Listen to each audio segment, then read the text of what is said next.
Hey, what's up YouTube? Today's video is going to be about Terrence Crawford and Jeron Ennis. So I wanted to go ahead and get started off by talking about the win. I had another video I deleted because thought I'd make another one with the knockdown. That's really impressive. First of all, everybody's going to be comparing the Delorme fight with Terrence Crawford to the Jeron Ennis fight, which was a first round stoppage. I don't know if we can consider or how it affects the 6-year difference. You know that the Crawford fight was 6 years ago. Does Delorme get weaker in all that time? I don't know.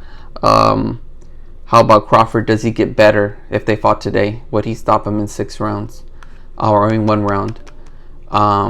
Even if he did, Crawford stops him in round. Whether if you factor in the fact that Crawford just gets better, or Delorme drops in potency as a fighter, the argument could be made that Jeron Ennis is at Terrence Crawford's level, on the pure fact that he stopped him so damn early. But I had already forgot what I was gonna say today, which is I think the punch was illegal. It was behind the head. He was actually hitting down, so that I think that plays a factor, man. I mean, you got that Hispanic kid that's on Instagram, fighter that's in a freaking wheelchair, or they messed that dude's life up, and he got hit behind the head. So, as much as I think he's badass. I think he's still a top tier guy, but I think that also plays a role, man. You're not gonna recover from a head injury in the back of the head like that. It was behind the neck. It was like right here. That's he'd need a day or something to recover from that, minimum. But I think he still would have taken him out around the third round. I think it does play it. A lot of people that I'm a fan already, but I still think that you have to take that away from him, man. I mean, if you're hitting people behind the head, yeah, of course. But nonetheless, you got a lot of people already saying that. Recently saw who is it? Porter's the Porter Way on his channel, and he mentioned that he wants nothing of him because of the he mentioned because of the strength, his ability. There's no money in it. One of his buddies on the show said, there's no money. It's not marketable, which is true. And Porter was really, man, he's not biased at all, man. A lot of these YouTubers that are making these shows, man, they're so biased, dude. It's not even funny. And he himself said, someone said, man, you would give him a lot of trouble. He's never been in the ring with somebody like you. And then Porter said, man, this guy's been fighting since he was a kid. He has been in people in there with me, like me. So he's obviously sparred with pretty tough people. But Porter says he wants nothing of him. And I think actually Porter, where he's at, he stands above. I rate him above Keith Thurman and Danny Garcia right now because both of these guys are inactive. Porter's not hurt. He's not in hiding like everybody else is. And that says a lot, man. I said that this is a guy that I'd like to support. And he says he wants nothing of Ennis. And so with that being said, Porter's not fighting him and Danny Garcia's not fighting him because they're not coming back for for a fight that has a huge risk factor, right? They want to come back to win a fight. They want to come back to they want to slay a lamb. I mean, or they want the biggest return in their investment. Danny Garcia got used to fighting big shows, and he's going to expect that, and he's not going to want to he's not going to want to be a gatekeeper with a lot of damage, a lot of risk, a lot of damage. And who said it best?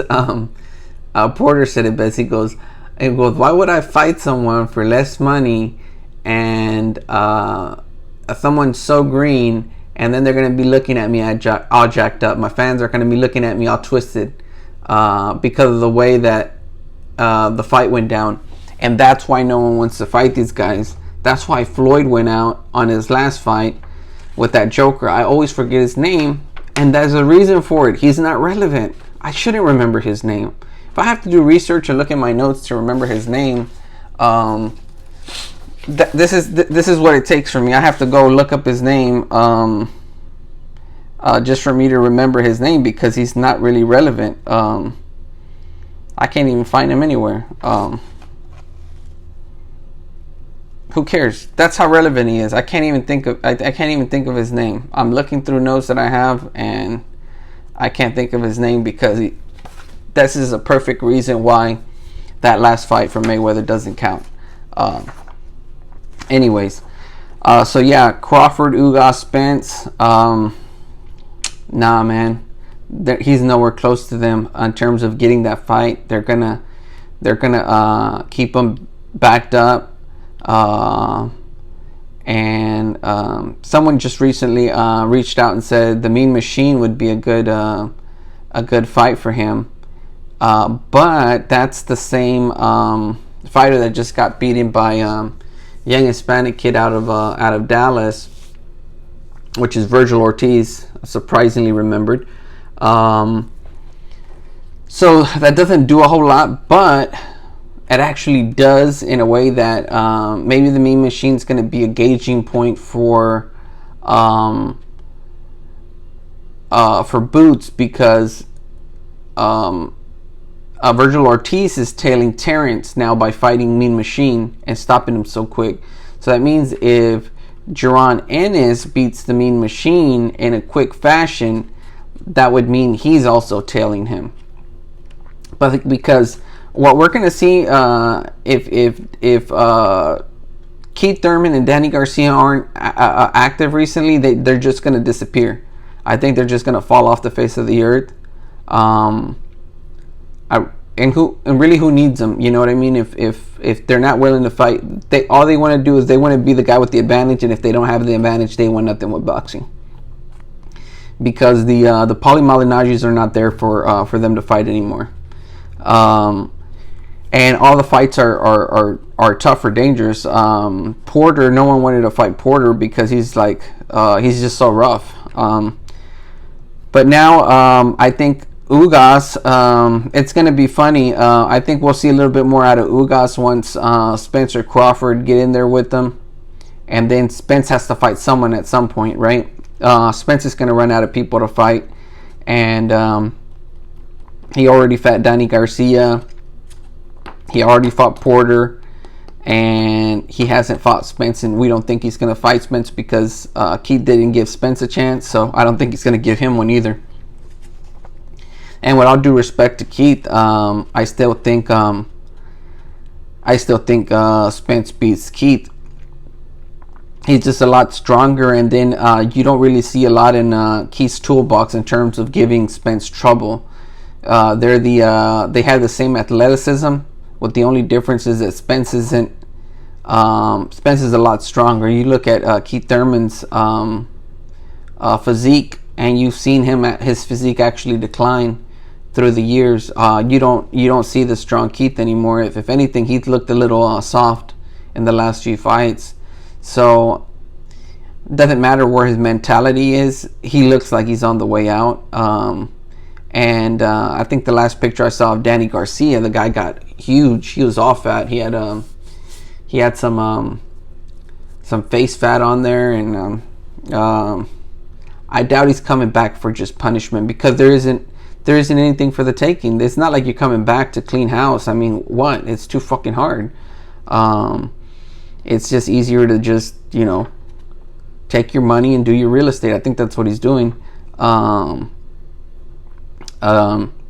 yeah, with that being said, what do you guys think? Do you think anybody gives Ennis a chance? Any of the top guys? I really don't see it. But I think it's going to have to start a little bit below that, unless someone just gives them a shot. That would be pretty badass. And if that happens, I see this guy skyrocketing straight to the top. And most likely, this young dude at 23, if they allowed him to get to the top, he would clean house. I also think that if this guy was even available back in like 2015, he would beat the 2015 Floyd Mayweather. I don't think he would. I think he definitely beats Floyd Mayweather. Floyd Mayweather had trouble sparring with Spence. I think this guy takes him, and that's for a lot of you haters. I don't think anybody. I think Manny Pacquiao wouldn't even have a chance with him.